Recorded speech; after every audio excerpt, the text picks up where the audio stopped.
Frères et sœurs dans le Christ Jésus, bonjour, shalom, que la paix soit dans vos maisons. Nous allons méditer aujourd'hui le texte de l'évangile de Jésus-Christ selon Saint Luc, chapitre 3, versets 10 à 14. Je vais lire. Les foules demandaient à Jean, « Que devons-nous faire ?» Il leur répondait, « Si quelqu'un a 2 tuniques, qu'il partage avec celui qui n'en a pas.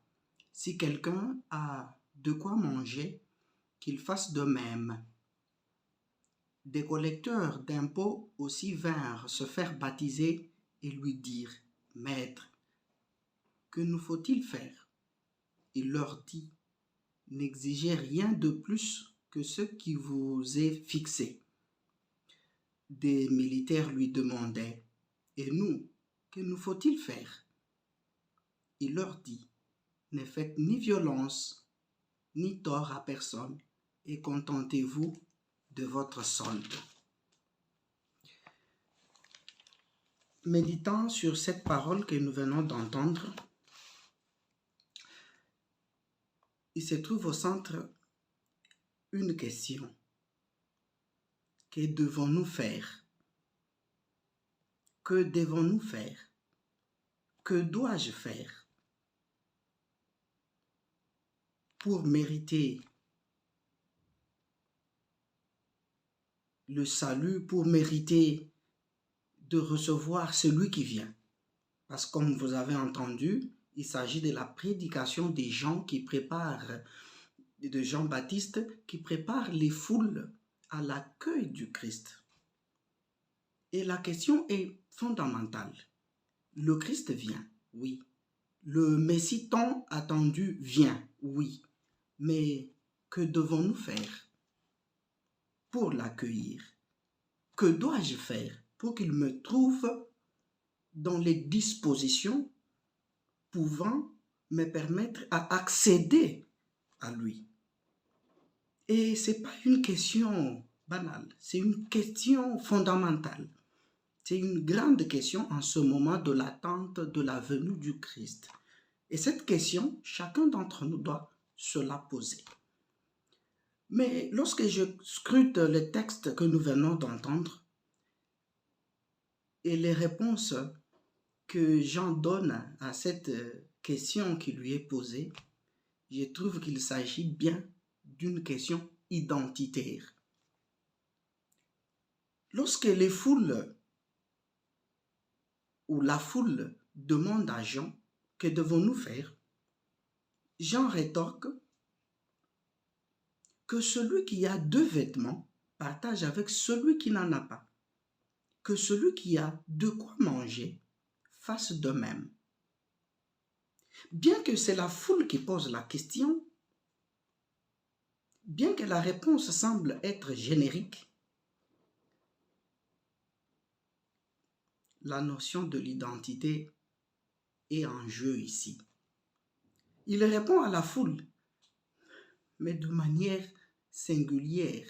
Il dit oui, que dans cette foule, celui qui a 2 vêtements donne un à celui qui n'en a pas, partage un avec celui qui n'en a pas, et que celui d'entre vous, d'entre la foule, qui a de quoi manger, eh bien, qu'il fasse de même, c'est-à-dire qu'il donne, qu'il partage son repas avec celui qui n'en a pas. C'est-à-dire, pour pouvoir répondre à cette question, on a besoin de connaître qui la pose.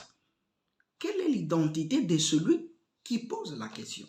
Pour te dire ce que tu dois faire pour accueillir le Christ qui vient, nous devons connaître qui tu es.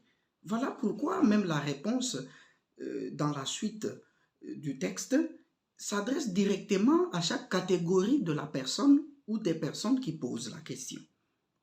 Aux publicains, c'est-à-dire aux lecteurs d'impôts, Jean rétorque, n'exigez rien de plus que ce qui vous est fixé.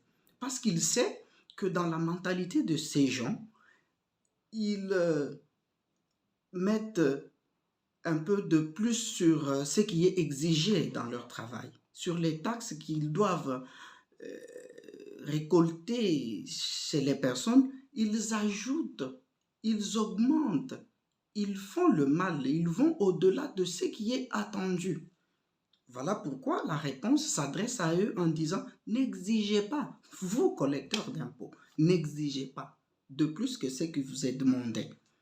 Et aux soldats, Jean répond, il connaît la mentalité des soldats, il connaît l'identité des soldats. Il dit, ne faites pas violence, n'allez pas violenter les gens et n'accusez personne à tort. Contentez-vous de votre solde. N'allez pas prendre des choses à force, n'allez pas ravir les choses des gens. Voilà. Que dois-je faire pour accueillir le Christ? C'est la question que tu dois te poser en ce matin, mon frère, ma soeur. Mais avant de te la poser, dis-toi, qui suis-je?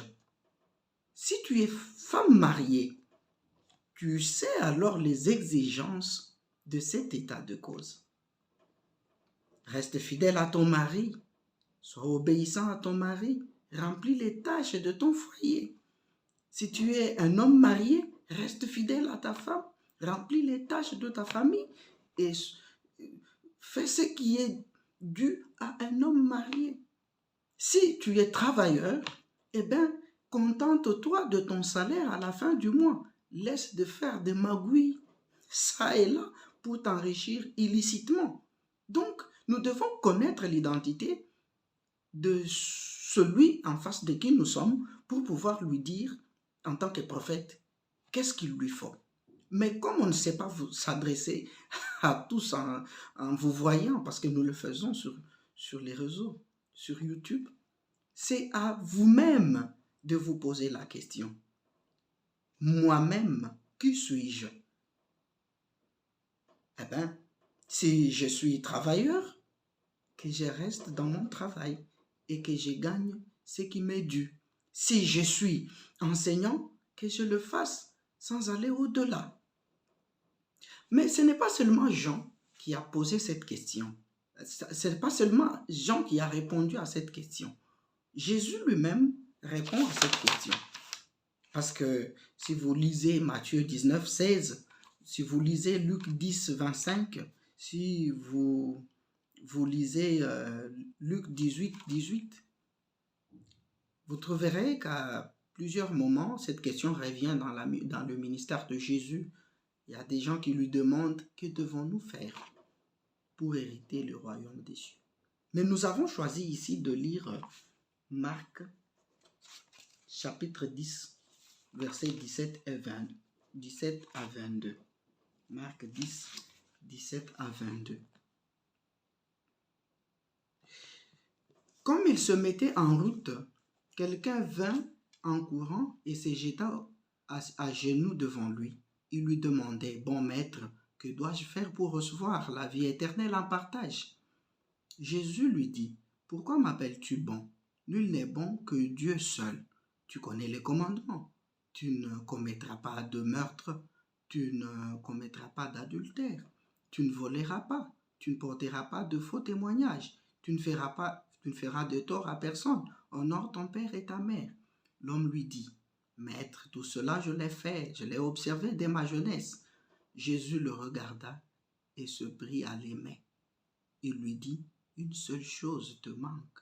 Va, ce que tu as, vends-le, donne-le aux pauvres et tu auras un trésor dans le ciel. Puis, viens, suis-moi. » Lorsque nous méditons sur cet extrait, nous découvrons que Jésus commence par lui répondre de façon générique avec les 10 commandements. Va, honore ton père, aime Dieu, ton Dieu, honore ton père et ta mère, ne fais du tort à personne. Mais il chute à s'adresser à cet individu selon son identité. Lorsque cet individu lui dit, mais voilà, j'ai tout fait depuis ma naissance, j'ai fait de ma vie la pratique des commandements que vous venez de me citer. Jésus le regarde, scrute son identité, découvre que c'était un homme riche et lui dit, va, vends tout ce que tu as, donne-le aux pauvres, distribue-le aux pauvres et suis-moi. Que dois-je faire pour mériter le royaume des cieux? Le Seigneur te regarde en face et te découvre. Découvre ton identité. Si tu es un soldat, il te demande de ne pas violenter les gens. Si tu es je ne sais quoi d'autre, il te demande de pouvoir te remettre sur la voie. Mais il arrive bien souvent que nous puissions rétorquer à Jésus, que nous puissions lui dire que nous avons fait tout cela. Aujourd'hui, mon frère, ma soeur, pour hériter du royaume des cieux, il te manque une chose. Va, vends cela, reviens et suis le Christ. Rentre en toi-même, dis-toi, quelle est mon identité? Oui, peut-être que tu pries, peut-être que tu vas à l'église, peut-être que tu veilles, tu fais des veillées de prière, peut-être que tu fais des jeûnes, tu fais des chapelets, des rosaires. C'est bon. Même ce jeune homme, cet homme riche de la Bible, avait fait tout cela depuis sa naissance. Mais il te manque une chose. C'est cette chose-là que tu dois abandonner.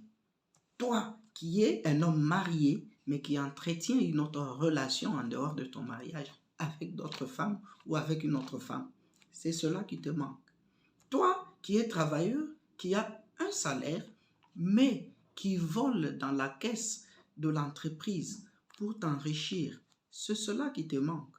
Toi qui te dis chrétien, mais qui adore d'autres divinités, c'est cela qui te manque.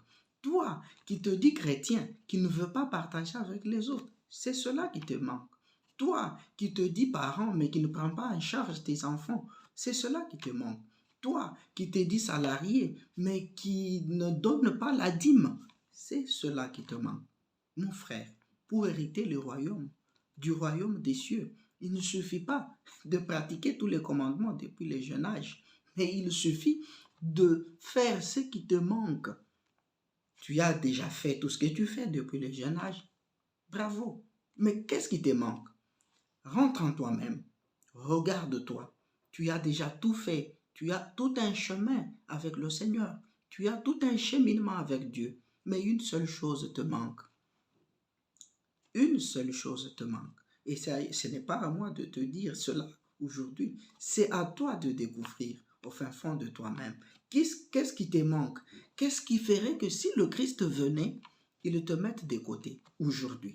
Qu'est-ce qui ferait que si tu mourrais à l'instant même, cela t'empêcherait d'entrer dans le royaume des cieux? S'il t'arrivait que tu te présentes devant le Seigneur en ce moment même, quelle est la chose qui peut t'empêcher d'hériter du royaume des cieux? C'est cela que tu as à enlever de ta vie. C'est cela que tu as à vendre pour hériter du royaume des cieux. Merci. Que le Seigneur vous bénisse. Que le Seigneur bénisse vos foyers. Que le Seigneur bénisse vos efforts à pouvoir lui plaire. Que le Seigneur vous aide et vous console. Amen.